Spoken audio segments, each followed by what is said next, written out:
तो दोस्तों आज के इस वीडियो में हम आपके लिए लेकर आए हैं नेहरू खानदान का असली इतिहास। हमारे देश में कई राजवंश हुए हैं जिनका अपना अपना इतिहास है।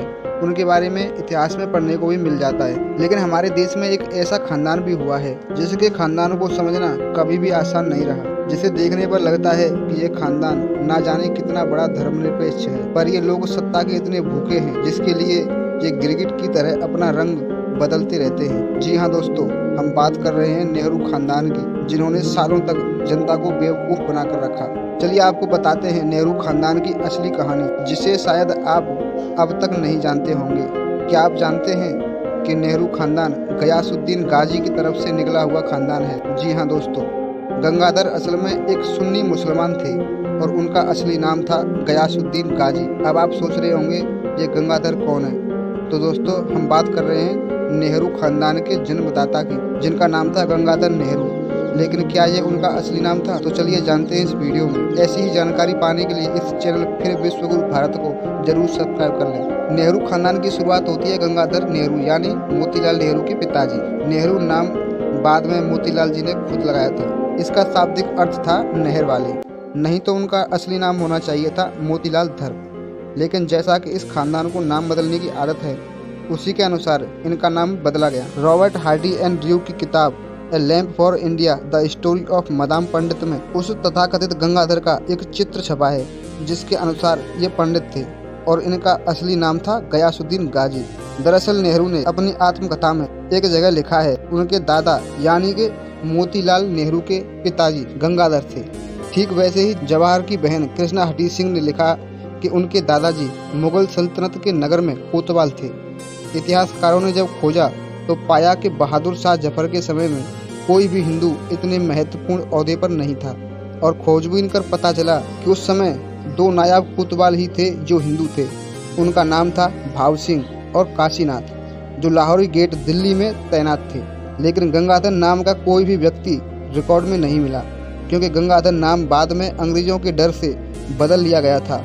असली नाम था गयासुद्दीन गाजी। जब अंग्रेजों ने दिल्ली को लगभग जीत लिया था, तब मुगलों और मुसलमानों के दोबारा विद्रोह के डर से अंग्रेजों ने सारे दिल्ली के हिंदुओं और मुसलमानों को दिल्ली से बाहर करके तंबू में ठहरा दिया। अंग्रेज वो गलती नहीं दोहराना चाहते थे जो हिंदू राजाओं ने मुस्लिम आक्रांताओं को जीवित छोड़कर की थी, इसलिए उन्होंने मुसलमानों को ढूंढ ढूंढ कर मारना शुरू कर दिया। लेकिन कुछ मुसलमान नाम छुपाकर आसपास के इलाकों में छुप गए। उसी समय ये परिवार भी आगरा की तरफ चला गया।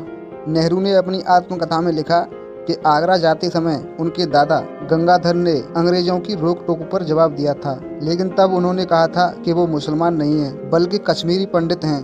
तब अंग्रेजों ने उन्हें आगरा जाने दिया। बाकी सब इतिहास में है। ये धर उपनाम कश्मीरी पंडितों में आमतौर पर पाया जाता है। इसी का अपभ्रंश होते होते धर का दार हो गया, जो कश्मीर के अविभाजित हिस्से में आमतौर पर पाया जाता है। मोतीलाल ने नेहरू नाम चुना क्योंकि पूरी तरह से हिंदू नाम लगे। अपनी पुस्तक नेहरू डायनेस्टी में लेखक के.एन. राव लिखते हैं कि जवाहरलाल नेहरू मोतीलाल नेहरू के पुत्र थे और मोतीलाल के पिता का नाम था गंगाधर।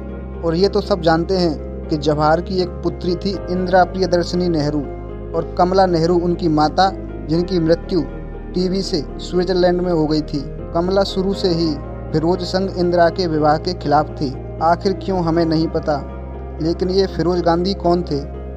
फिरोज खान उस व्यापारी के बेटे थे जो आनंद भवन में घरेलू सामान और शराब पहुंचाने का काम किया करते थे। आनंद भवन का असली नाम था इशरत मंजिल और उसका मालिक था मुबारक अली। मोतीलाल नेहरू पहले इसी मुबारक अली के यहाँ काम करते थे। खैर, हम सब जानते हैं कि संजय गांधी के नाना का नाम था जवाहरलाल नेहरू, लेकिन हर व्यक्ति के दादा भी तो होते हैं, जबकि दादा और पिता का नाम अधिक महत्वपूर्ण होता है बजाय नाना या मामा के। तो क्या आप जानते हैं कि राजीव गांधी के दादा का नाम क्या था? आपको पता है? नहीं।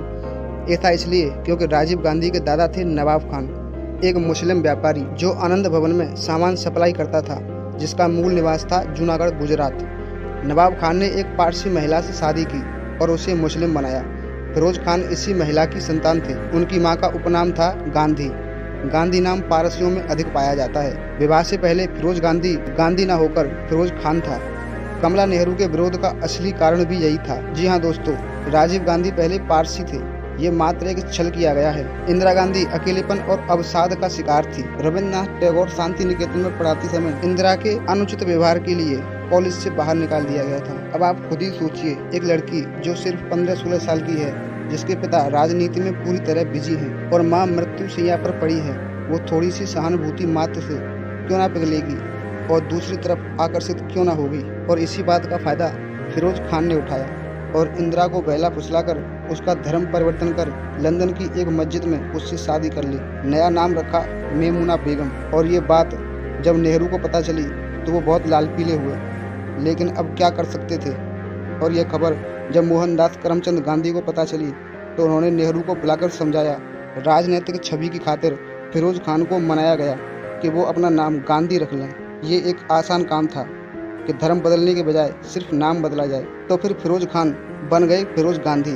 तो दोस्तों, राजा हरिश्चंद्र जी के रास्तों पर चलने वाले और सत्य लिख व सत्य बोलने वाले गांधी ने इस सत्य का उजागर कभी नहीं किया और फिर भी वो महात्मा कहलाए। खैर, फिरोज और इंदिरा को भारत बुलाकर दिखावे के लिए फिर से एक बार शादी करवाई गई ताकि उनके खानदान की ऊंची नाक का भ्रम बना रहे। इस बारे में नेहरू की सेक्रेटरी एम मथाई अपनी पुस्तक Reminiscences of the Nehru Age, जो अब भारत सरकार द्वारा बैन हो चुकी है, उसमें वो लिखती हैं कि पता नहीं क्यों नेहरू ने सन 1942 में एक इंटरकास्ट और इंटर रिलीजन विवाह को वैदिक रीति रिवाजों के जरिए अनुमति दी, जबकि उस समय वो अवैधानिक था। कानूनी रूप से उसे सिविल मैरिज होना चाहिए था।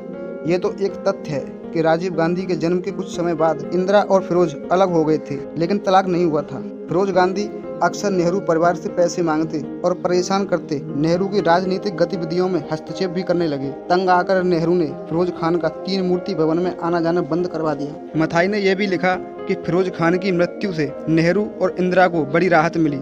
1960 में फिरोज गांधी की मृत्यु रहस्यमय हालत में हुई, जबकि फिरोज खान दूसरी शादी की योजना बना चुका था। कुछ सूत्र तो ये भी बताते हैं कि इंदिरा गांधी का दूसरा बेटा यानी कि संजय गांधी फिरोज की संतान नहीं था। वो एक मुस्लिम मोहम्मद यूसुफ का बेटा था। संजय गांधी का असली नाम दरअसल संजीव गांधी था, अपने बड़े भाई राजीव गांधी से मिलता जुलता।